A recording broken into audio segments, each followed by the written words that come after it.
la misma persona que me comunicó que por ley estaba confinado durante 3 semanas era el dueño de unos apartamentos de unas cabañas magníficas, por cierto, donde yo me alojaba esa noche. Y entonces ese señor, sin conocerme absolutamente de nada, sabiendo que yo venía de un lugar donde había habido un campeonato del mundo de esquí y que podía haberme juntado con mucha gente, me ofreció su casa desinteresadamente por el tiempo que yo quisiera estar.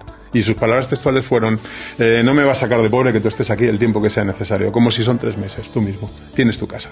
Y a mí la verdad que me llegó al alma, porque el carácter noruego no es precisamente... eso es más típico de una sociedad latina, probablemente, ¿no? Bueno, pues esto demuestra que al viajar, una de las cosas que hablábamos antes de viajar con sentido, bueno, pues da gusto aprender de valores de gente cuando menos te lo esperas, ¿sabes? Yo estaba haciendo fotos del típico secadero de bacalao, que tienen todos los bacalaos colgados, y entonces, bueno, pues yo me puse a hacer la foto desde abajo porque queda fenomenal, pero claro, me cayó un manchurrón de sangre de bacalao.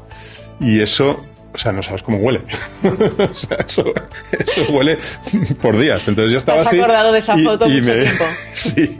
Y me viene un operario por ahí y me dice: sí, ya puedes rascar lo que quieras, esto no va a salir. Eso va a estar oliendo hasta que no lo laves bien lavado, y probablemente 2 o 3 veces. Tenía razón. Hay tribus todavía, los samis, por ejemplo. Ellos viven en sus tiendas, tienen sus poblaciones, se dedican a la cría de renos y demás. O sea, son culturas que están siendo preservadas.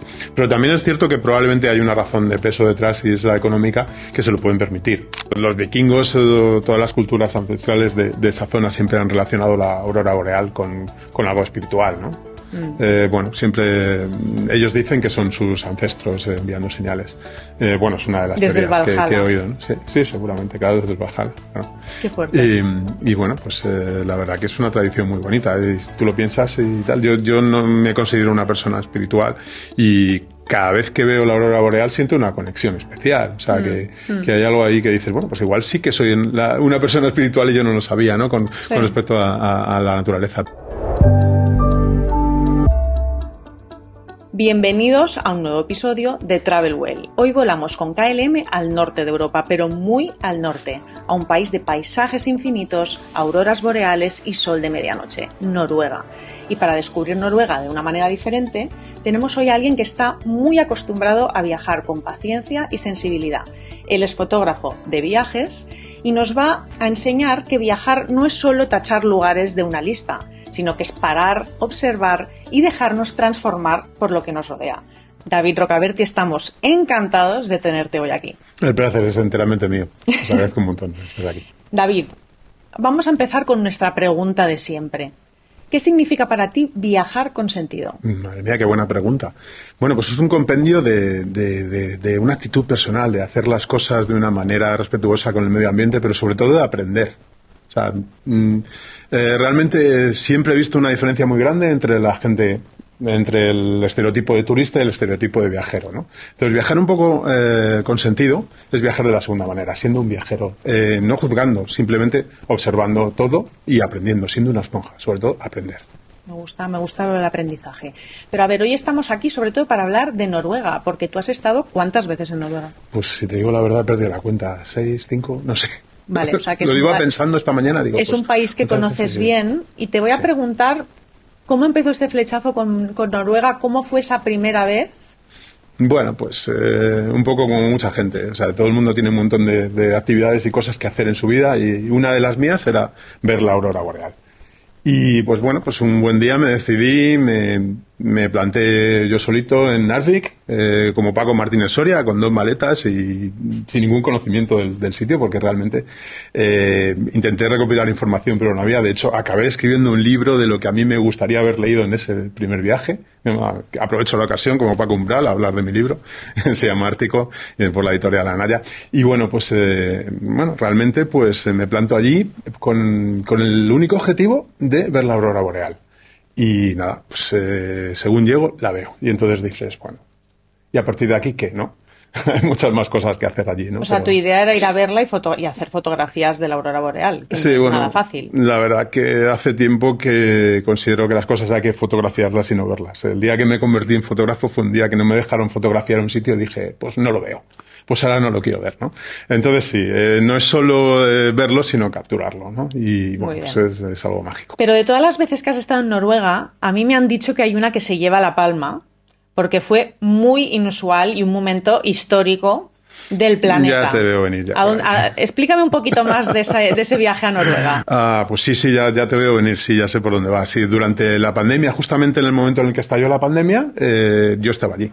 Noruega se dedicó oficialmente, cerró sus puertas a todo, tanto al exterior como al comercio, como absolutamente a todo, y yo estaba allí.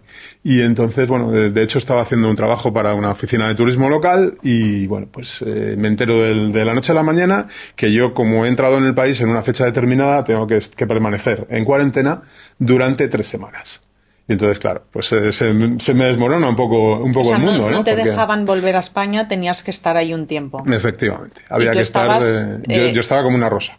Tú estabas trabajando. Yo estaba perfectamente. Veníamos, es cierto que iba con una compañera y veníamos de un campeonato del mundo de esquí junior en Narvik. Y entonces sí que es cierto que había gente, pero raramente nos juntamos con nadie, ¿no? Y nos encontrábamos bien y no teníamos signos aparentes de nada.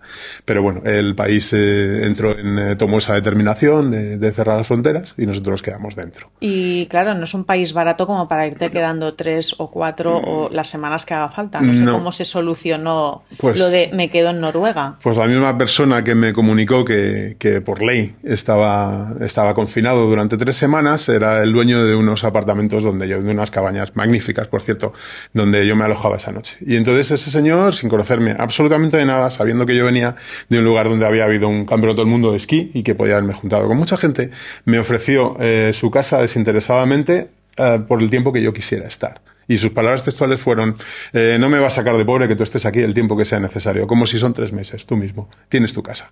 Y a mí la verdad que me llegó al alma, porque el carácter noruego no es precisamente... eso es más típico de una sociedad latina, probablemente, ¿no? Bueno, pues esto demuestra que al viajar, una de las cosas que hablábamos antes de viajar con sentido, bueno, pues da gusto aprender de valores de gente cuando menos te lo esperas, además. O sea, que tú te quedaste en esas cabañas allí durante 3-4 semanas. Yo me quedé, bueno, eso así off the record, ahora que no nos mira nadie, ¿sabes? Hice una llamadita a la embajada cuando yo llevaba ya hay unos 10 días, porque, bueno, estábamos siendo bastante controlados porque éramos un poco, pues, lo que todo el mundo hablaba en la zona. Extranjeros que se han quedado aquí. Iba con una compañera mía, que es americana, y es bastante conocida en el mundo de los influencers, y entonces nos hacían entrevistas hasta en el New York Times, o sea, quiero decir, aquello fue noticia mundial. Y entonces el alcalde de la localidad donde estábamos nos llamaba todos los días para interesarse por nosotros. Yo estoy seguro de que era para ver si nos habíamos ido, ¿sabes? Si habíamos hecho latillo, ya hemos saltado por la ventana y no, ya nos habíamos marchado, ¿no? Entonces, bueno, un día se me ocurre llamar por teléfono a la embajada porque, bueno, pues notabas o recibías las noticias de España y no eran nada buenas, ¿no? Se rumoreaba que el aeropuerto de Barajas iba a cerrar, el espacio aéreo. Entonces, bueno, pues pregunto en la embajada y me dice alguien, off the record totalmente, me dice, bueno, sí, el alcalde ese está muy bien diciéndote lo que sea, pero si yo fuera tú, me iría al primer aeropuerto internacional que pudiera y saldría del país. Y bueno. ¿Y es lo que hiciste? Es lo que hice después de 13 cancelaciones de vuelo. 13, una tras otra. O sea, reservabas un vuelo y se cancelaba a la media hora o a las 2 horas. Y así hasta 13 veces conseguí pues era un KLM, por cierto, era un Oslo-Ámsterdam y de Ámsterdam a Madrid. O sea, podemos decir que KLM te salvó, te llevó a los brazos de tu familia en plena pandemia. Exactamente. Oye, muy bien, aquí tenemos una buena historia. Y sin mascarillas ni nada, tú fíjate qué locura. Wow, esto sí que es un viaje curioso a Noruega. Pero entonces, ¿ha cambiado de alguna manera este viaje tan particular tu visión del país o de la gente? O sea, ¿ha habido un antes y un después de haber vivido una experiencia así como tan inusual? Porque como lo que tú decías, ¿no? Que al final es una situación que estaba pasando en todo el mundo y que el carácter noruego pues no es muy famoso por ser muy abierto ni muy cálido, pero en un momento de tanta importancia, la verdad es que se demostró como mucho, no sé cómo decirte, ¿no? Como un sentido fuerte de la responsabilidad y de la comunidad, ¿no? Sí, los valores humanos al final afloran en los momentos importantes, ¿no? Y este fue un momento realmente fundamental en mi vida y este señor, pues lo saco todo a... ¿Y seguís en contacto? Somos amigos, sí. La verdad que hemos tenido siempre una buena relación. Es un señor de cierta edad ya, con su mujer, por cierto, un encanto los dos. O sea, el matrimonio perfecto, sonrientes todo el día. Y un perrito que tienen de pura raza, que era también una pasada, que me venía a buscar todas las mañanas, venía a ver si lo sacaba por ahí o cosas. Bueno, yo creo que se han ganado que les invites a unas vacaciones en España. Pues sí, se han ganado todo. Muy bien. Verdad. Entonces, David, cuéntanos, en tu trabajo la paciencia es clave. Porque al final la fotografía de viajes es mucha observación, es esperar el momento justo, y el momento justo puede venir, pueden pasar horas, días o años, porque yo he llegado a leer en entrevistas que a veces podéis tardar años en conseguir la fotografía que estáis buscando. Entonces, podría considerarse que eres un experto en el slow travel, ¿no? O sea, al final el slow travel va muy ligado al trabajo del fotógrafo de viajes. Sí, yo el ultra slow travel. Al final. Sí, bueno, está claro que para conseguir las mejores fotografías hay que tener mucha paciencia, porque, bueno, sobre todo cuando estamos hablando de exteriores, obviamente interiores no, porque controlas tú la luz. Cuando dependes de fenómenos atmosféricos, pues nunca se sabe cuándo va a surgir la luz que tú quieres. Se puede planear más o menos, porque bueno, sabes siempre dónde va a estar el sol en una posición indicada.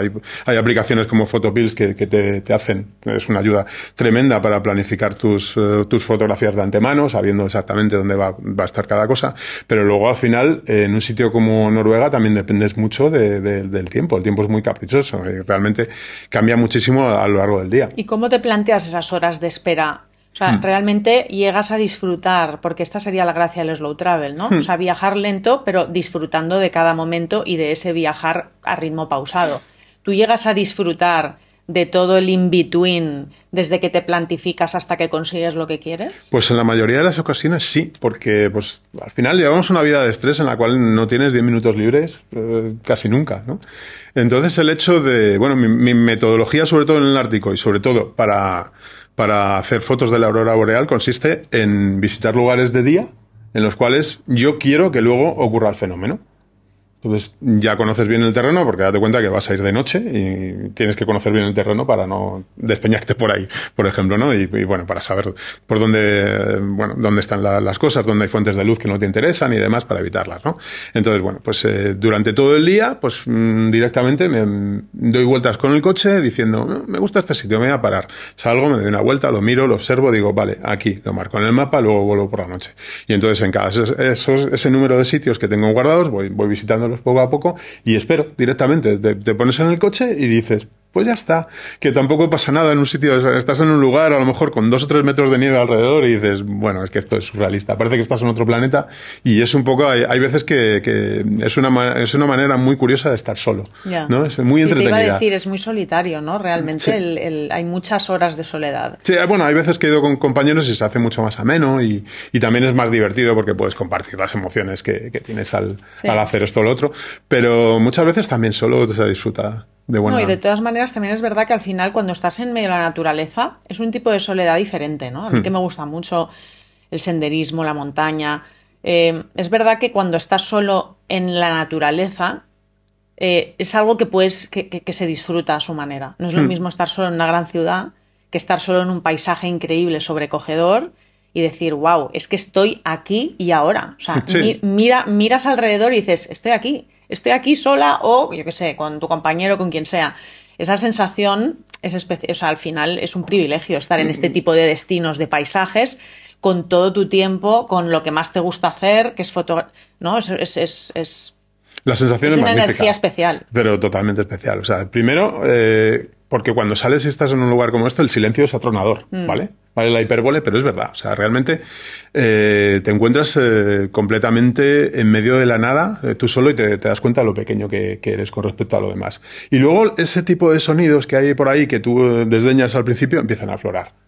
Y escuchas animales en el fondo, escuchas el ruido del viento, escuchas el mar de fondo. Hay un montón de cosas. O sea, al final volvemos a lo de antes. ¿Qué es viajar con sentido? Pues observar todo esto y dejar que todo fluya. Y exactamente. Disfrutar de ello. Empaparte de ello. Entonces, David, a mí me gusta mucho resaltar la parte humana de los viajes, porque creo que realmente hay viajes que cambian mucho a raíz de la conexión personal que tú haces con personas concretas de ese destino o a veces con los rasgos de carácter que puede tener un país o un destino, ¿no? Y en Noruega, que yo es un país que no conozco, yo creo que es, no sé, el único país europeo que todavía no he visitado. ¿Qué me dices? Hay que solucionar eso. Increíble, a ver si se juntan los astros y después de este podcast me sale algo para ir allí.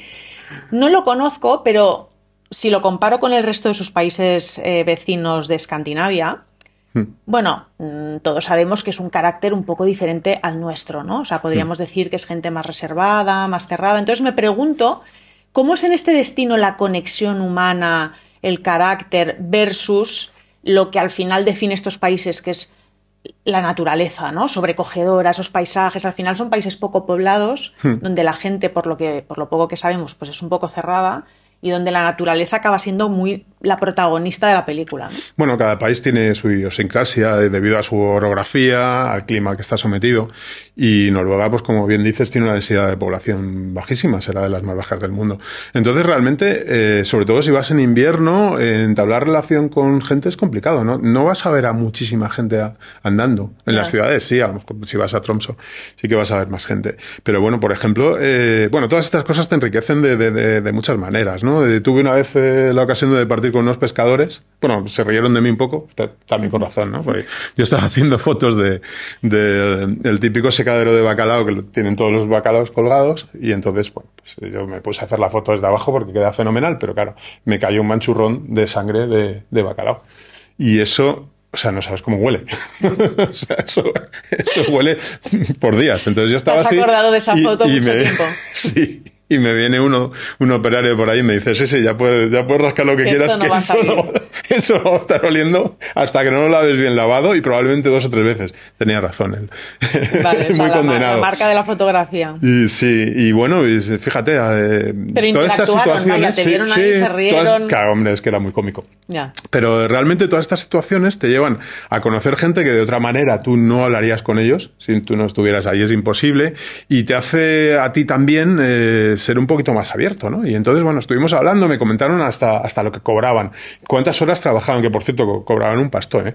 Bueno, o sea, es que pescando. El nivel de vida de Noruega... O sea, trabajaban nada al año, menos que los Reyes Magos, ¿eh? O sea, yo no sé si un mes o algo así, que era la temporada del bacalao, y cobraban, les daba para el resto del año. Vale. O sea, que igual nos tenemos equivocado igual hay que plantearse ir a pescar bacalao en Noruega. Un trabajo temporal y luego seguimos con lo nuestro. Pero bueno, o sea, que te llevas tú ¿qué sensación te llevas de la gente de allí? ¿Cómo los definirías? Bueno, pues que no es bueno juzgar a la gente por su apariencia. Los noruegos en general tienen una apariencia muy fría de ser, pero claro, también es que date cuenta que están sometidos sobre todo en el círculo polar ártico, a unas condiciones, normalmente hace bastante frío, menos de lo que la gente piensa, porque bueno, las aguas del Golfo de México que llegan hasta allí, templan un poco el clima y no hace ese frío que haría en latitudes similares en Finlandia o en el interior, en Suecia o en Rusia.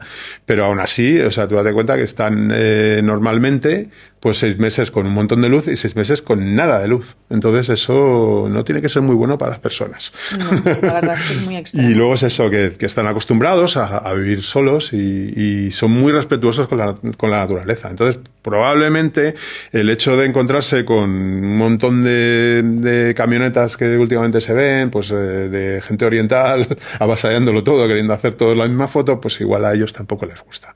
Pero si te acercas a ellos con normalidad, o incluso por algo cómico como en esta ocasión, pues ves la verdadera cara de cada uno, y pues bueno, pues da gusto de verdad entablar conversaciones interesantes con gente de otros lugares. Claro, eso al final es lo que son esas conexiones que le dan un plus al viaje. Claramente. Totalmente. Y a mí que me gusta mucho ligar la gastronomía a los viajes, porque a ver, aquí en España somos de buen comer, y quieras que no, eso nos afecta cuando viajamos, porque al final nos gusta mucho esa parte. ¿Qué me explicas de Noruega y de su gastronomía y de esta parte cultural gastronómica que, la verdad, desde aquí conocemos bien poco, porque más allá del salmón y el bacalao de Noruega, bueno, vale, los arenques, pero que son cosas que igual aquí, pues bueno, nos parecen un poco básicas. ¿Cómo es esa gastronomía? Bueno, pues como tú dices, producto kilómetro cero, puro y duro, no una elaboración excesiva para preservar todo el sabor. Yo soy un fan. Me declaro fan número 1 del bacalao, del skate en concreto. Muy que bien. es no hay que olvidar que ese producto, el bacalao, es el responsable de la existencia de una sociedad entera. O O sea, realmente, bueno, estamos en un lugar en el cual en invierno no hace sol, el ser humano necesita tomar vitamina D de alguna manera y la fuente principal es el sol. O sea, es una gastronomía de subsistencia. Sí, bueno, al final el bacalao es el que se encarga de proveer a la gente con la vitamina D a raíz de un plato muy típico que ellos comen desde pequeños que está compuesto a base de hígado y de huevas. O sea, y bueno, pues directamente, pues igual que los británicos descubrieron que a estar no sé cuántos meses en alta mar producía escorbuto por la falta de cítrico y empezaron a llevarlos, pues la sociedad noruega prosperó al asentarse en lugares donde podían pescar bacalao. Entonces, pues fíjate si es importante el producto, en concreto el bacalao y la gastronomía en una sociedad. También he leído que son muy buenos con la carne de reno, estofaditos, sopitas y demás. Sí, bueno, me imagino que todo es súper caliente en invierno y en verano, pues no sé, lo transformarán en algo más veraniego, pero bueno. Yo creo que comen las mismas calorías en invierno que en verano. O sea, y son platos siempre contundentes. Sí, es algo así. Bueno, ves a la gente con cierta capa de grasa. Pero hay muchísimos gimnasios, pero la gente come muchísimas calorías porque lo necesitas realmente. O sea, el frío, bueno, pues te pide calorías para quemar.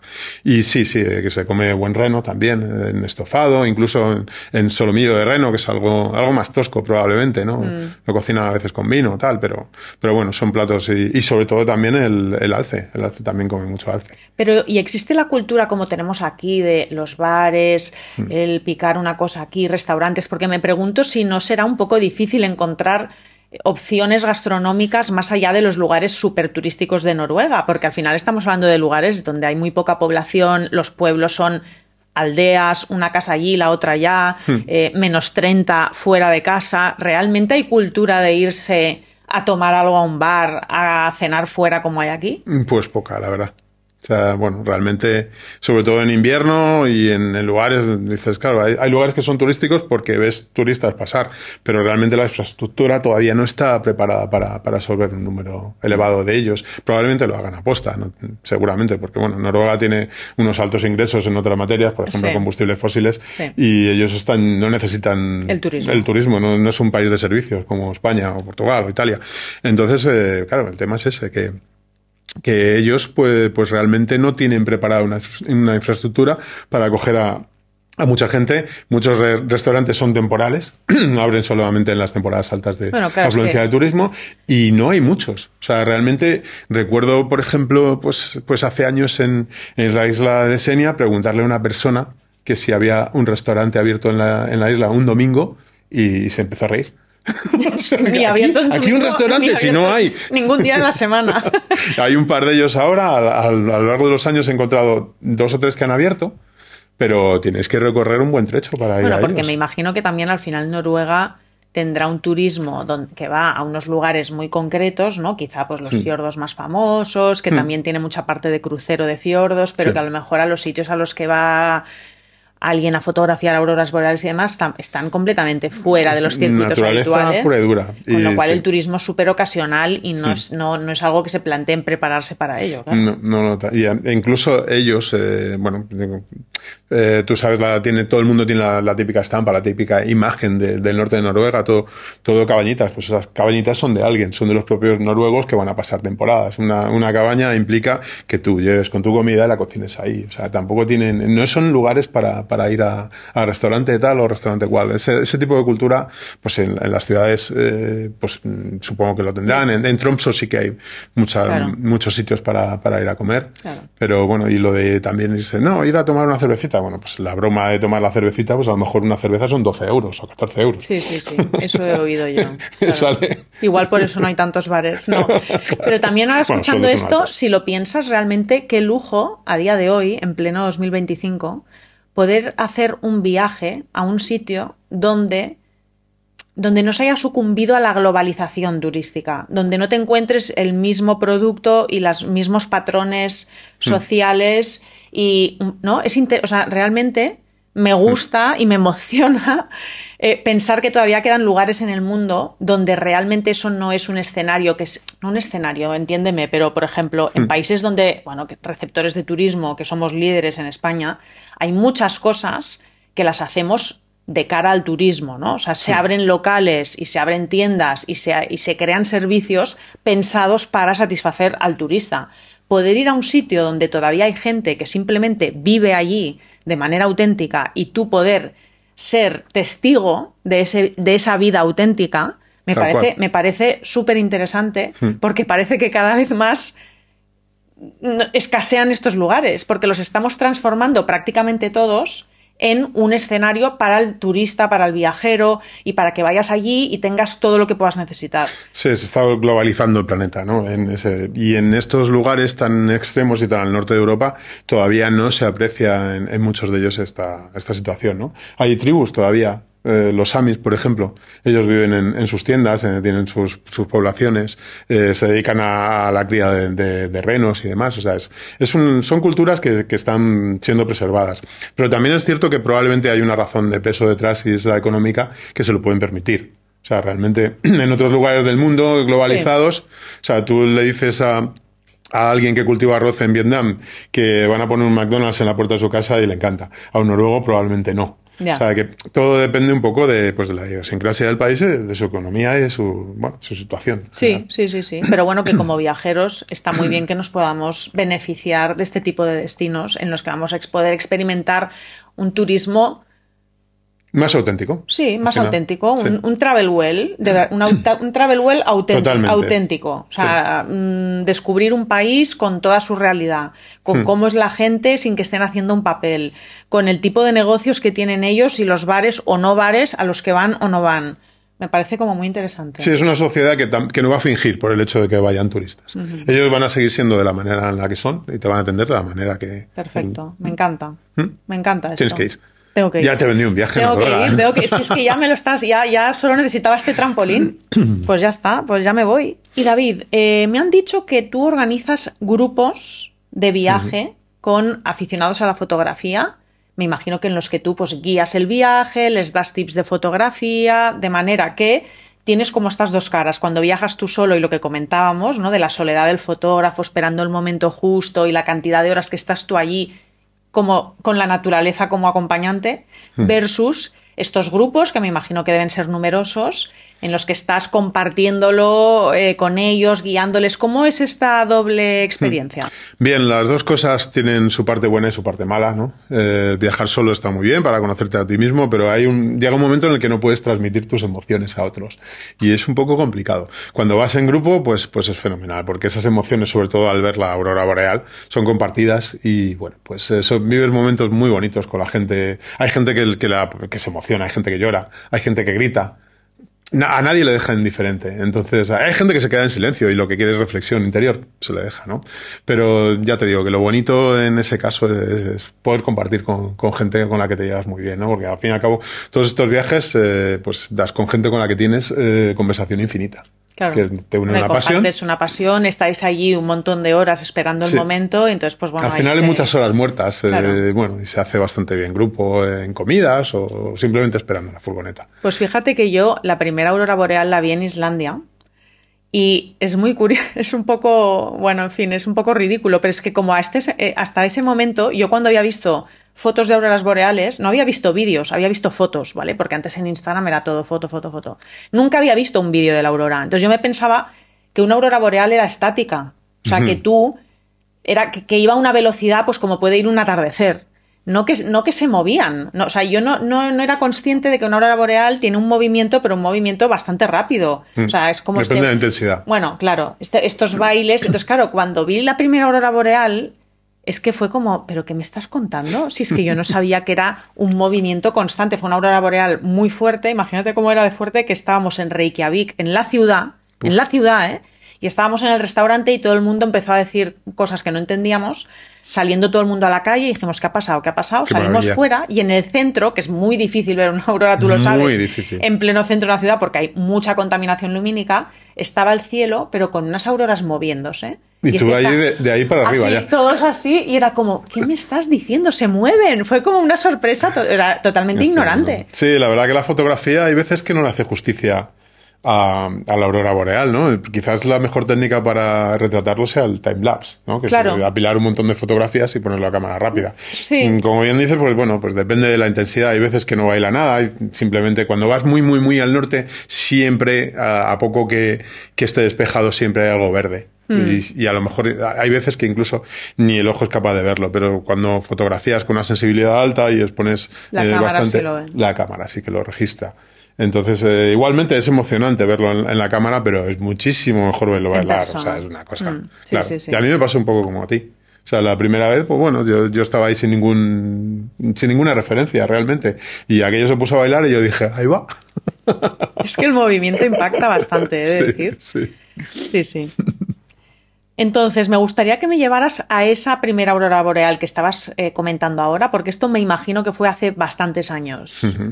Bueno, fue en el 2016, si no recuerdo mal, lo cual en esta era nueva nuestra de la información y demás parece que hace 7 siglos, ¿no? Pero sí, en aquella época no había roaming, por ejemplo. Entonces, todo esto lo que te estoy hablando de que cuando viajas solo no lo puedes comentar, en este caso es que ni siquiera podía llamar, porque a lo mejor la llamada me iba a costar un riñón. Y ¿no? tú estabas completamente solo. Completamente o sea, no solo. pudiste compartir, o sea, tus gritos de emoción fueron en el más total silencio y oscuridad de Noruega. Lo mío fue una cosa de casualidad. O sea, llego a Noruega el primer día y no sé bien, yo sin dormir. Normalmente de viaje es difícil que yo duerma la noche anterior por muchas cosas, no me acabo de relajar.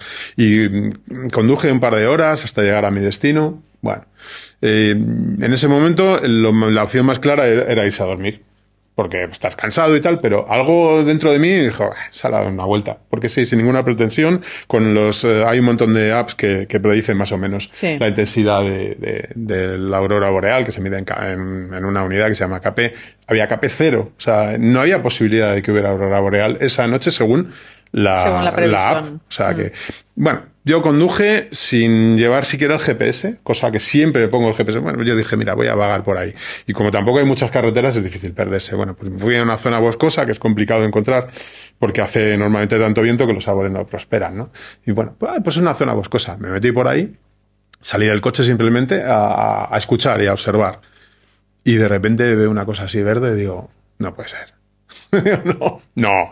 Saco la cámara, hago una foto con la máxima sensibilidad y sale todo verde. Y digo, madre mía, mira, se me están poniendo los pelos como escarpias ahora mismo de hablarlo. Imagínate en ese momento, la ¿no? Entonces yo llego ahí y me encuentro con aquello bailando encima de mí y bueno, no sé, una emoción tremenda y lo que te digo, voy a contarlo, no puedo contarlo, por Dios. Ya, es que, ostras, que crucial se ha vuelto el poder compartir algo, ¿no? Sí. O sea, es lo que decías antes, si voy a un sitio y no me van a dejar entrar a hacer fotos, no quiero entrar. Prefiero ya ni verlo, ¿no? O sea, hemos llegado a este punto en el que la falta de poder compartirlo, ya sea en una imagen, ya sea explicarlo, o sea, eso al final nos lleva, ¿no?, a esta necesidad de conexión personal. O sea, al final Totalmente. Te lleva a demostrar que por muy profesional que seas, muy, bueno, pues eso, fotógrafo tal y cual, lo que quieres es ese poder del compartir, del vivirlo con otras personas, de poder explicar la historia, de ver cómo el otro te escucha, ¿no? Es como... Bueno, al final la fotografía es un poco ahí. eso, ¿no? Tú haces las fotos para enseñarlas. Claro.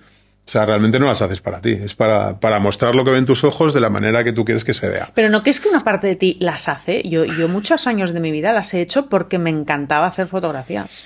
Y no las veía nadie. Sí. No las veía nadie, solo yo. Sí, bueno, también es verdad que las haces por el placer de hacerlas, pero realmente el objetivo fundamental es al final mostrarlo. Que en mi caso es que la gente vea por mis ojos, de la manera que yo quiero que se vea.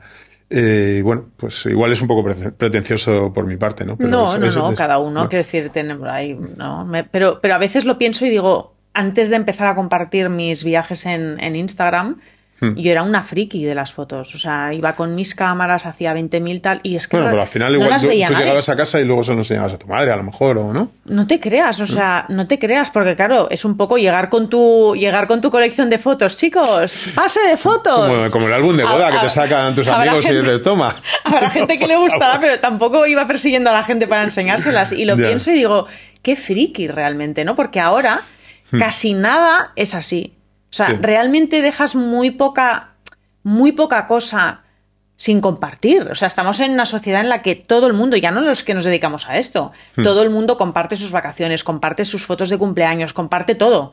Entonces, me resulta, lo recuerdo como con felicidad e inocencia, cuando yo hacía 5.000 fotos en Por un el placer de viaje hacerlo. y las tengo archivadas en mis archivos de fotos del 2012, 13, 14, cuando no tenía Instagram, y ahí están esas fotos. Pero vamos más allá todavía, más atrás. Y los álbumes de fotos de toda la vida en el papel. Impresos, sí, totalmente. Es que, en fin, Eso lo hemos perdido completamente. Sí, al final. Sí, tienes razón. Me encantaría recuperar esos álbumes, pero bueno, ya, estamos a tiempo. Ya llegaremos a ello.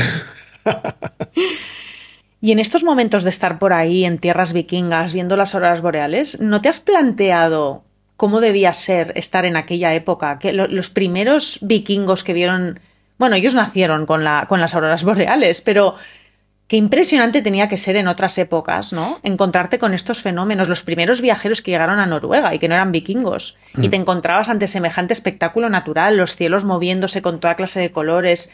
¿Cómo debía ser antes esto? Con una contaminación lumínica literalmente cero. Claro, imagínate. O sea, se vería mucho calidad máxima. Claro, pues tendría que ser, bueno, los vikingos, todas las culturas ancestrales de esa zona siempre han relacionado la aurora boreal con algo espiritual, ¿no? Bueno, siempre ellos dicen que son sus ancestros enviando señales. Bueno, es una de las desde teorías que he oído, ¿no? Sí, seguramente, claro, desde el Valhalla, ¿no? Qué fuerte.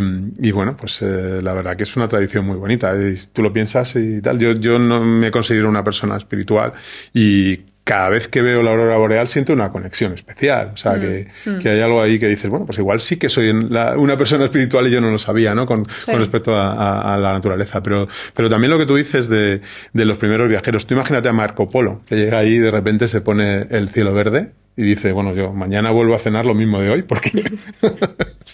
Sí, claramente yo lo relacionaría con algo sobrenatural, ¿no? O sea, que decir, aunque no seas en esa época, lo primero que harías es pensar que esto está relacionado con alguna deidad o alguna... Y a lo mejor no contarlo por si acaso acabas en la hoguera. Sí, claro, menudas épocas, pero sí. Es fuerte pensar que ahora que nosotros tenemos toda la explicación científica y meteorológica detrás, pues bueno, lo ves como lo que es, ¿no? Un fenómeno natural. Pero que probablemente en otras épocas pues a esto se le dio como una importancia y bueno, y a lo largo de los años ahí estáis todos, los fotógrafos de hoy en día persiguiendo las auroras y en su día pues a lo mejor haciendo ceremonias ancestrales a los dioses del cielo. Vete a saber. Es que es algo tan bonito que se presta a tantas cosas, ¿no? A la reflexión, a la admiración, a todo. O sea, realmente es lo que decíamos, ¿no? Que al final el viajar te abre mucho la mente, a lo mejor lo que decías tú, no soy una persona religiosa o espiritual, pero bueno, ahí estás tú planteándote sensaciones, recordando cosas, ¿no? De un viaje. Sí, sintiendo una conexión con algo que no manejas, que no controlas en absoluto, ¿no? Y algo que te trasciende. Sí. Porque vale, sí, tenemos una explicación científica, pero bueno... O sea, pero que al final, eso se pone verde. Al final eso son las sensaciones bonitas del viajar y lo que buscamos cuando emprendemos una aventura, que no es solo ver lugares y hacer nuestras fotos, que al final es eso, que se te ponga la piel de gallina, cuando lo vives, cuando lo explicas y lo recuerdas, descubrir y decir, oye, que seré una persona espiritual al final o no. Es un poco de introspección, ¿no? Sí, y ir evolucionando a medida que vas viajando, que a mí me ha pasado muchísimas veces en muchísimos destinos, que he ido con unas ideas, ¿no? Y con unas cosas en la cabeza y he vuelto con otras que me han ido cambiando como persona.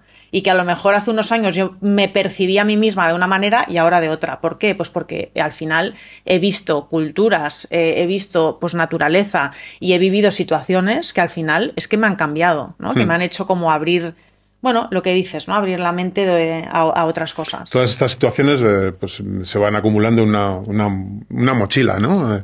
Que llevamos todos, pues vas acumulando experiencias y viajar es una fuente principal de vivencias en esta vida, ¿no? Vas acumulando experiencias, cosas, conocimientos y, bueno, pues un poco el viajar con sentido. Exactamente. Nos viene muy bien en el podcast de hoy. David, ahora una rondita de preguntas muy cortas. ¿Aurora boreal o sol de medianoche? Aurora boreal, sin duda. El sol de medianoche es lo mismo que se puede ver en cualquier sitio prácticamente, salvo bueno, que la inclinación a ciertas horas va al ras, pero vamos... Es lo mismo que puedes ver en cualquier lugar del planeta a una hora un poco extraña. Pero la aurora boreal es otra liga. Venga, ok. Un plato noruego que repetirías sin dudar. El bacalao en cualquiera de sus facetas. O sea, me gusta siempre. Me ha quedado claro que eres fan máximo del bacalao, pero del de Noruega. Del de Noruega, sí. Del pata negra, el skrei. Es uno que cultivan ellos especialmente. Está seleccionado con unas piezas que cumplen unos criterios, que tienen ellos una organización que vela por todo eso. Y las piezas denominadas pata negra, skrei, son tremendas. Están buenas. ¿Y las podemos comprar aquí en Madrid? Sí, lo ves en el precio. Sí, precio noruego. Sí. Muy bien, muy bien. A ver, tu foto más difícil. Bueno, pues quizás con respecto a Noruega, o quizás en general, pues una fotografía que hice en un lugar remoto en la isla de Senja, Bergsbotten se llama, en la que tuve que esperar no solo a que saliera la aurora boreal, sino a que pasara un coche, porque se me metió a mí en la cabeza que eso tenía que ocurrir. Y bueno, hacía un frío atroz y me tuve que poner a hacer flexiones para entrar en calor, y aún así no coló. Estuve 20 minutos con la calefacción del coche a tope dentro, o sea que fue tremendo. Vaya. Que nada. ¿Qué es lo primero que mete David Rocabertí en su maleta? Pues meto probablemente el móvil, porque no puedo ir sin las aplicaciones de estas de planificar como Photopills y demás, y las del tiempo. Y luego meto todo el equipo fotográfico. O sea, soy además un poco desorganizado haciendo maletas, podría decirse, porque en una ocasión incluso me llegué a dejar la primera capa. O sea, sabes lo fundamental, sí. Cuando vas al frío, la primera capa es la fundamental, la más importante de todas, porque te va a aislar al final del frío y del calor, porque también genera calor. Y bueno, pues tiene que ser de cierto material, de buena calidad, ropa técnica. Bueno, pues me fui a Islandia sin ninguna capa primera. Directamente con el anorak. No, llevaba jerseys para exportar. Ya, pero nada. Pero ninguna de estas. Y nada, pues tuve que improvisar ahí. Tuve que comprar un par de ellas en Reykjavik y lavar todos los días. Con lo que conlleva. Vaya.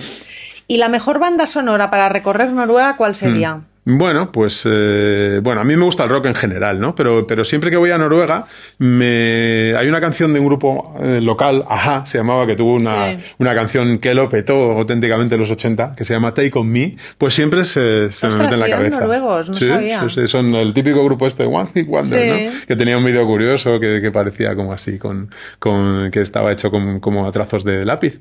Pues esa canción siempre me viene a la cabeza. Muy bien, o sea que David se pone la canción de Ajá cuando va a la búsqueda de las en el aeropuerto ya estoy yo. Muy bien. ¿Y una sensación que guardes de Noruega? Bueno, la primera vez que vi la aurora boreal. Esa se va a quedar conmigo para los restos. O sea, no se me olvidará jamás aquello bailando delante de mí y yo ahí tan pequeño y tan insignificante delante de eso que no tenía ningún sentido. Eso es lo que no se me olvidará jamás. Muy bien, David. Pues oye, yo creo que lo hemos tocado un poco todo. Hemos empezado hablando de lo que es viajar con sentido, de la conexión con la gente de allí, tu anécdota de la pandemia, aquella primera vez viendo una aurora boreal, lo difícil que es capturarlas, el disfrutar del tiempo que requiere conseguir una foto ligado al travel well. No sé, yo creo que hemos hecho un recorrido por Noruega con mucha calma, con mucha paciencia, que nos bueno, a mí personalmente me da muchas ganas ya de pillar esta ruta de KLM y... Ese es mi objetivo. Desde que te he oído decir que no has estado, mi objetivo es que vayas. No, pues es que ahora mismo voy a empezar por la maleta que decías tú, la de la primera capa. La primera capa la voy a meter para que no me pase lo tuyo y luego ya a ver cuándo me voy para Noruega. Muchas gracias, David. Encantado, de verdad. Muchas gracias a ti.